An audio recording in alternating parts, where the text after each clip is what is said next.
Hey guys, welcome back to my channel. This is Kemi, and I'm here to talk about Love Island USA Season 7, Episode 20. So, this episode, not a lot really happened until the very end, which is when they did the recoupling. So, yeah, it was so far. This Casa Amor has been boring. Like, really, nothing's been going on. And it's like, I feel like stuff should be going on right now, but nothing is really going on. Like, I don't know. So we start off with how we ended last episode when the new couples have been announced and they were all told that someone is the whoever doesn't get picked in the recoupling is going to be vulnerable, will be single and vulnerable.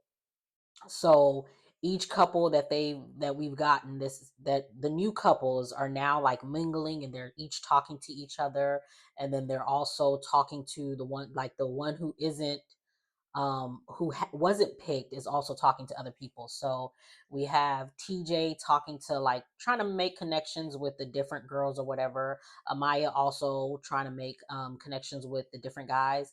But I think the first guy, if I'm not mistaken, she had talked to was JD.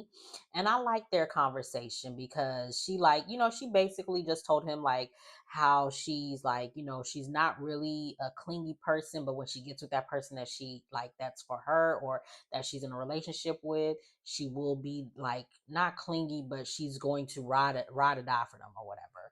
And she got emotional about it, and he was just like, it's okay, let it out. And he was like really listening to her. And I was just like, I like that because I feel like Amaya has been misunderstood. Um, Again, I feel like she still talks too much. Like, she really don't let other people get a word in edgewise. I still like her. Um, the connections that she has made, the first one with Ace, that one blew up based on a misunderstanding or miscommunication. The one that she has with Austin, it ain't going nowhere because Austin is a little punk and he ain't want to tell her that he wasn't feeling her, and he just wanted to get out of that triangle with Shelly and Ace, and he knew he wasn't gonna get picked in that what's it called, the door recoupling that they did. He knew he wasn't gonna get picked, so I feel like he just went towards Amaya just because. But whatever. But she seems like she's misunderstood. So like she's like trying. She's like explaining the type of person that she is, and so I like that we got this conversation from her and we got to hear her side and like really let her explain who she is. So I really did like that. We see Elon and Sierra talking, and they look like they could have a good connection, but low key, I feel like Sierra is stuck on Nick and she's really worried about what's going on in the other villa.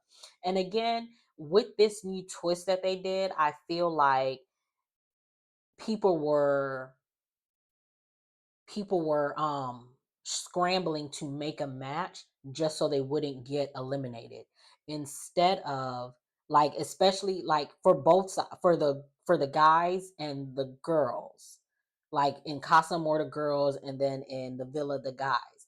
And it was like the for this, like, it was like the bombshells for Casa Amor and for the villa, they had all they were the ones with the power, and it's not supposed to be like that. It's supposed to be the people that are already in there. They're the ones to have the power to say, and they're the ones who are going to choose who can and can't stay, pretty much, for Casa. Like during Casa, normally that's how it is, because it's just like the guys in, like, the girls that are like normally, from the ones that I've seen, it was always the guys going to Casa and the girls would come in, and the girls going to Casa for the guys, they would be the ones that are scrambling trying to make a match. And then the guys that had come into the villa for the girls, they would be the ones scrambling to try to make a match. But for this one, it was flipped the other way. And it was just like the people who have already been in the villa were the ones that were scrambling and trying to get a match. And it was just like they were the ones that were going to be eliminated at the end of this episode. And it was just like that didn't make sense, because again, why are they the ones that are trying to put their best foot forward to find a match so that they can come back home when it's not supposed to be like that. But that was so annoying because it was just like, especially in the girls instances, like for the guys, like when we so the girls, I mean, everyone's mingling, talking to their match or whatever, they all get ready for bed and we get into the next day. And the guys, normally the guys are the ones who are always bringing the girls breakfast. So in the villa, the guys went all out and they brought all the girls breakfast, they all cooked for them and did what they did. In Casa Amor, Iris, it looked like Iris, Alondra, and Shelly didn't get no food. Like no one made them breakfast because the guys weren't worried about them. They were over there working out. Chris and Zach with the C, and whoever else. Who was the other guy? And Zach with the K. Actually, I don't even know where he was. Did he bring? I don't know where he was. But JD brought Amaya and he brought Amaya and Huda breakfast, and then Elon brought he brought, what's her name, Sierra breakfast. And I don't know if Adrena got breakfast, but it was just like the guys weren't putting their best foot forward for the girls because they were supposed to, but it was just like they had all the power. They're the ones who are going to send somebody home tonight. So it was just like, it was really annoying because it was just like, that's, again, that's not how it should have went. Like it should, the girls were the ones supposed to have the power in Casa More. Alondria, Shelly, Sierra, Huda, Iris, and Audrina, they were, and Amaya, they were the ones who were supposed to have all the power.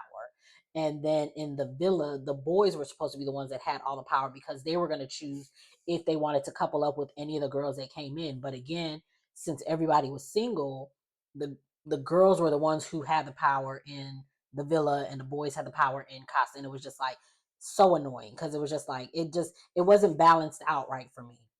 So again, it's the next day. Again, everyone is mingling, having their talks, trying to get to know each other.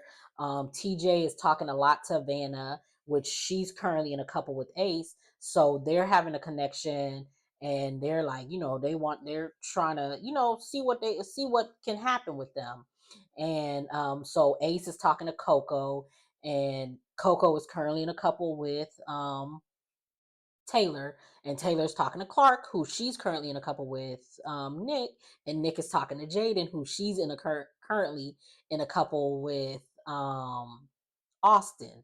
So the only one who ain't have nobody messing with them was Grayson and Pepe. So they chilling. Like ain't nobody really like. I don't even think we seen them this episode. Not really, honestly. I can't remember. But so we, they're all cross mingling, trying to talk to each other. So, Ace is trying to talk to Coco so he can stay in the villa. Nick's trying to get into Jaden's head so she can stay in the villa. She's torn because she doesn't know who she wants to be with, if it's either Nick or Austin. Then we have Clark. She's like she really wants to talk to Taylor, but Taylor is torn between Coco and Clark, but not really because he's had more conversations with Clark. And then we see Ace talking more with Coco. So they get the text and they find out that they're going to do the recoupling tonight, and whoever is vulnerable will be sent home. So we see the girls, they're all mingling.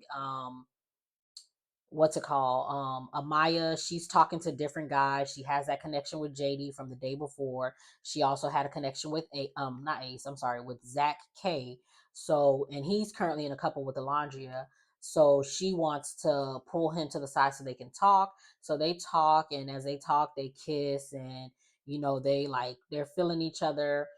He tells her, "Don't tell nobody," and proceeds to go and tell the guys. I think he went and told the guys that they kiss, and then he's torn because he's just like, I have this connection. Like I have a connection. I want to have a connection with Alondria, and like she's more my speed, or I want to talk with her, but she's more focused on Taylor, and she like we ain't even have a kiss, and she was just like he was like when she told him like you know it took me a week to kiss Taylor outside of a challenge. And he was just like, a week? I don't even have a week. And so he's just like, he's trying, but not really, honestly.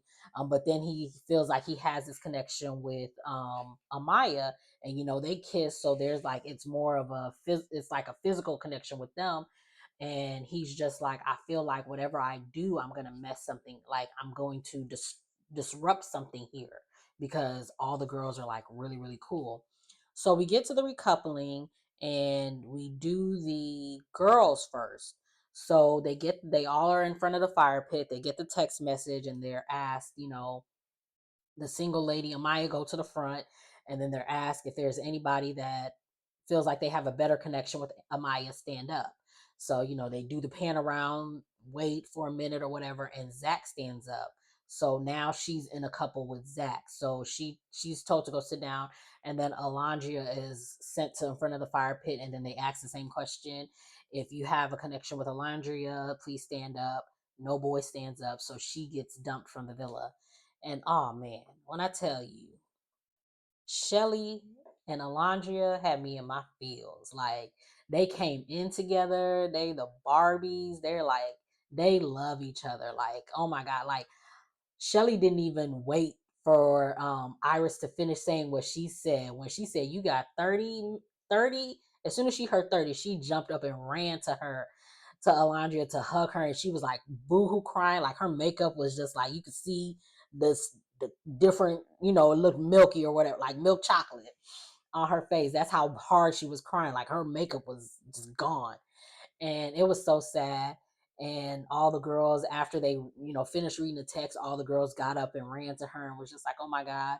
Zach was just like, I'm sorry, like I had it. And it was just like, you don't need to be sorry. Like, he was just like, but I feel bad, and I don't want to be like the bad guy.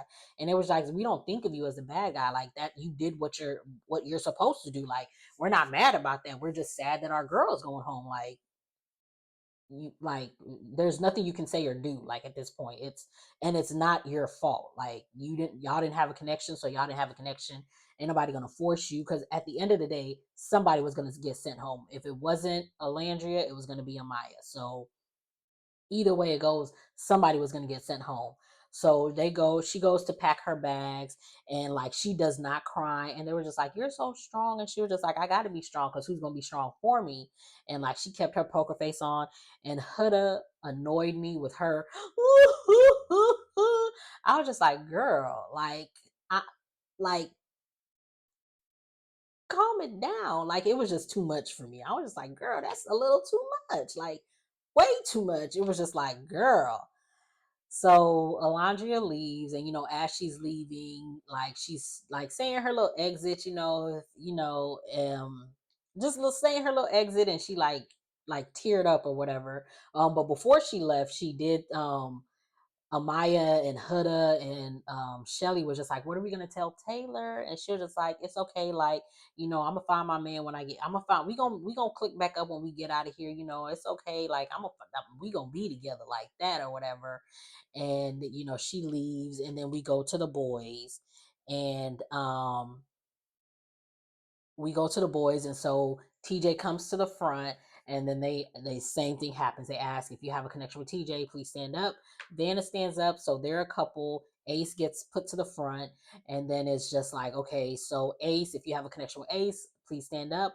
Coco stands up, so now they're in a couple, and Taylor is now vulnerable. So when they do the same thing, who has a connection with him, Clark stands up. So now Clark and Taylor are in a couple, and then Nick is there. So they're asking who, if you have a connection with him, please stand up. And they're all like looking, and everyone is looking at Jaden, because that's who he's been talking with the most.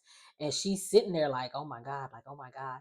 And so she doesn't stand up, and he gets dumped from the villa. And so it's just like, they're all like shocked, like, oh my gosh, like, Nick about to go? Like, wow, like, oh man, like, what's Sierra gonna think? Like, oh my God.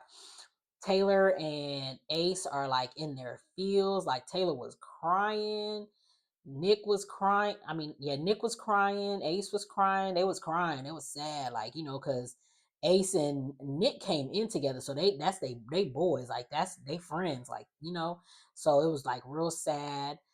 So he's doing his exit or whatever, and the guys are back there and they're just like, man, they're sad, whatever. And so he's exiting, and then as he exit, we see a car pull up, and Alandria opens the door, and she's just like, Nick, get in, get in. And he runs, and then he gets in the car, and then they speed off, and that's how the episode ends. So it's just like, what? Oh my God, what's about to happen now? Like, this Casa Amor this one was so different and was not what I was expecting, but we move on. But what did you guys think of this episode? Get down in the comments and we can discuss. If you like what you see, make sure to like, comment, and subscribe, and I will see you guys in the next one.